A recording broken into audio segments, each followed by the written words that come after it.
Yes, Kenya. Tamu sana, tamu sana, tamu sana, yes.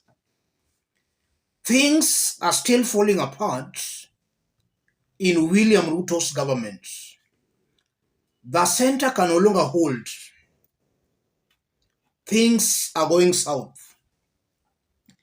Earlier today, running battles were witnessed in Dagoreti North constituency in Nairobi, where school-going children were hospitalized as a result of being tear-gassed by the police. So the police saw it fit to tear gas school children. One person shot, pupils tear gas as police battle protesters in Kawangware. A commotion was witnessed at Ndurarua Primary School in Kawangware, Dagoreti North on Friday morning after police officers fired in the air and lobbed gas canisters at vendors protesting the destruction of their makeshift kiosks. A tear gas canister reportedly went off within the school's compounds, causing a commotion within the institution as pupils and teachers alike scampered for safety. Approximately 20 students reportedly lost consciousness following the incident. They have since been rushed to nearby hospitals for treatment. One of the protesters was also shot and injured during the fracas, with the demonstrators claiming that they had not been issued with eviction notices. They have not served us with any notices. Police just started attacking people, and one of us was shot and injured as a result. So Peter Mushiri, a resident, told Citizen Digital. Yes, that's what happened earlier today in Dagoreti North constituency, Nairobi. 20 pupils were hospitalized as a result of that, and one person was also shot. In this video, I want us to dig deep into this story, in which I will explain why William Ruto has lost it. He has lost it. And the earlier Kenyans realized that, the better. I'm saying that because some Kenyans still have some hopes that Ruto's government will perform or will deliver. And that's why sometimes we do hear some Kenyans saying, let's give William Ruto time. I want us to dig deep in this story, in which I'll explain why I strongly believe that even if Ruto was to be given 100 years, he will not be able to offer any meaningful solution to the problems Kenyans are currently facing. Before we dig deep into that, if you are watching us but you have not yet subscribed, subscribe, give this video a like. Let's proceed. Yes. Let me start by saying this. Those whose businesses were being destroyed in Kawangware are hustlers who most definitely voted for this government. They voted for William Ruto because they were promised that they were going to form a government with William Ruto. A government of Mama Mboga, Boda Boda, mtu wa chini. I know some, if not a majority, had very high hopes of a William Ruto's presidency. You are now seeing, instead of them forming that government with William Ruto, it's a running battle. They are being chased helter-skelter here and there, running battles.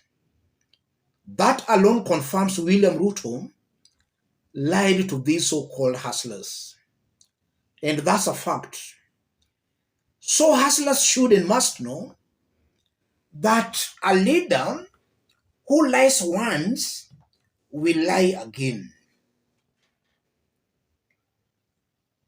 In the event of an election, hustlers should wake up.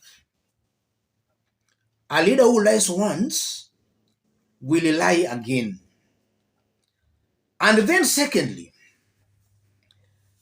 William Ruto's government, in my honest opinion, is using a lot of force.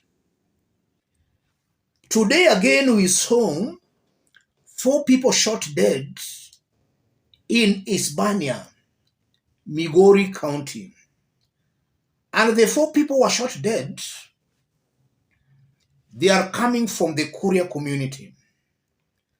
And we know that Koreans gave William Ruto majority votes in their area.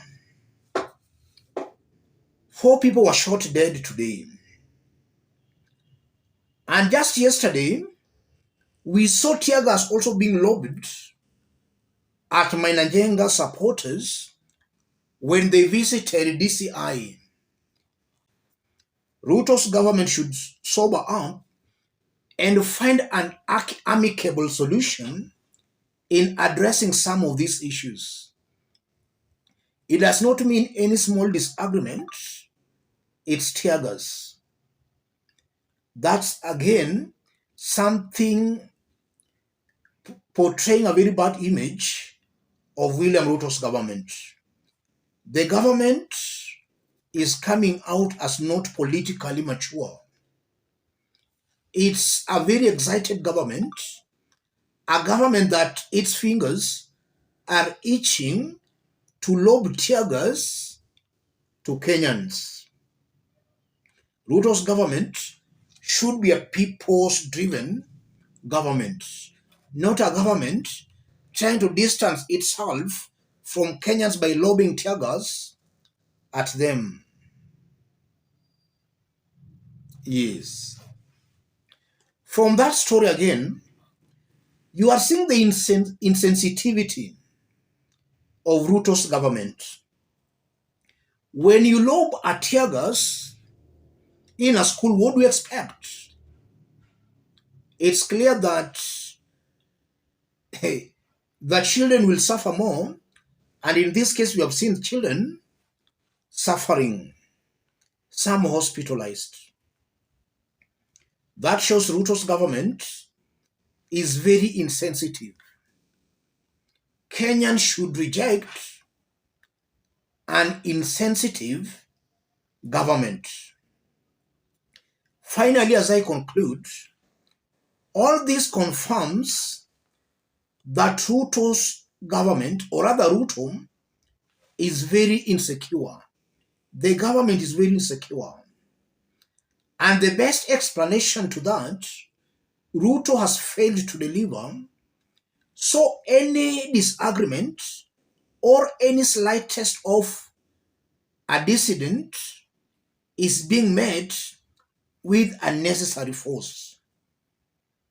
A confirmation the government has failed to deliver.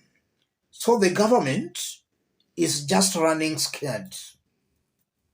Let me stop it there, ladies and gentlemen. In our next analysis, I'm working on William Ruto's KRA visit, where we saw William Ruto paying a courtesy call at KRA offices where he had gone to file his tax returns. And that's very ironical because Ruto himself did state it clearly that his government is a paperless government. And some years back, Ruto was attacking Raila Odinga for actually going physically to KRA to file his tax returns. Ruto did attack Raila at that time. It's interesting that just some few years after that, he himself is doing the exact thing. He was attacking Raila Odinga of going. Raila went physically, Ruto attacked him, and now Ruto himself is going there physically after claiming his government is a paperless government. All this confirms Kenyans are being ruled by criminals. Let's meet in our next analysis for a detailed analysis on that. If you have not yet subscribed, subscribe. If you want to support our forum, I've pinned my number on the comment section. Contact me through that number. Let's meet in our next analysis. Thank you.